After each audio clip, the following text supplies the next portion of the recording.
청원의 죄와 벌. 오늘은 공무원의 정치적 중립에 대해 말씀드리겠습니다. 우리 헌법 제7조는 1. 공무원은 국민 전체에 대한 봉사자이며 국민에 대하여 책임을 진다. 2. 공무원의 신분과 정치적 중립성은 법률이 정하는 바에 의하여 보장된다. 라고 규정, 공무원의 정치적 중립이 의무이자 권리라고 천명하고 있습니다. 특히 이 조항은 1960년 이승만 정권의 3.15 부정선거 과정에서 공무원들이 대거 불법 행위에 동원되었던 쓰라린 역사가 그 탄생 배경입니다. 그런데 공무원 역시 국민으로서 정치적 자유 및 정치적 권리를 가집니다. 법에 의해 금지되지 않는 정치적 행위와 표현을 할 수 있습니다. 투표권과 정치적 표현의 자유가 가장 대표적입니다. 헌법재판소는 2004년 5월 14일 판결에서 공직자는 선거에서의 정치적 중립 의무를 부과받고 있으며 다른 한편으로는 동시에 국가에 대하여 자신의 기본권을 주장할 수 있는 국민이자 기본권 주체이다. 마찬가지로 대통령의 경우에도 소속 정당을 위하여 정당 활동을 할 수 있는 사인으로서의 지위와 국민 모두에 대한 봉사자로서 공익 실현의 의무가 있는 헌법기관으로서의 대통령의 지위는 개념적으로 구분되어야 한다라고 판시했습니다.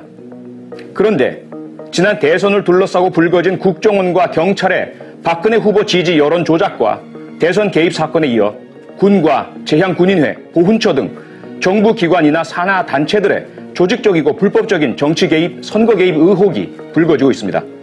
또 다른 차원에서는 경찰관과 군인 등 공무원들이 극우 정치 성향을 강하게 드러내는 특정 사이트 회원 인증을 하고 자신의 신분이 확연히 드러나는 블로그와 SNS 계정에서 박근혜 대통령과 새누리당을 공개 지지하고 야당이나 비판적 지식인들을 조롱하고 비난하는 글들을 버젓이 올리는 현상이 벌어지고 있습니다. 이들의 인식 속에는 대통령 개인과 여당을 지지하는 것은 문제가 없다. 하지만 대통령이나 정부를 비판하고 야당에 유리한 주장을 하는 것은 정치적 중립 위반이다라는 왜곡되고 궤변적인 논리가 자리 잡고 있는 듯합니다. 공무원의 직무상 범죄는 같은 유형의 일반인의 범죄보다 가중 처벌됩니다. 국민의 세금을 보수로 받는 국민 전체에 대한 봉사자로서 공공의 신뢰를 직무의 요건으로 한다는 특수성 때문입니다.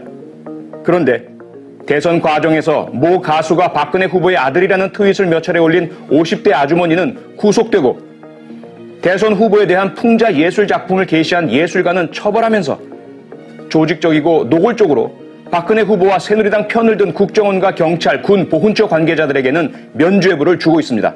반면에 대통령과 정부, 소속 조직이 잘못하고 있다는 비판글을 인터넷에 올리면 예외 없이 문책이나 징계, 좌천을 당하고 있습니다.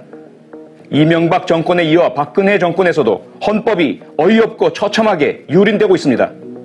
공무원들이 정치적 노예와 시녀로 동원되고 길들여지고 있습니다.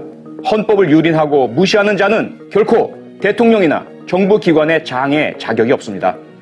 당장 헌법을 준수하고 반헌법적 범죄 행위자들을 단죄하든지 그럴 의지나 자신이 없다면 당장 그 자리에서 물러나십시오. 민주공화국에 독재에 설 자리는 없습니다.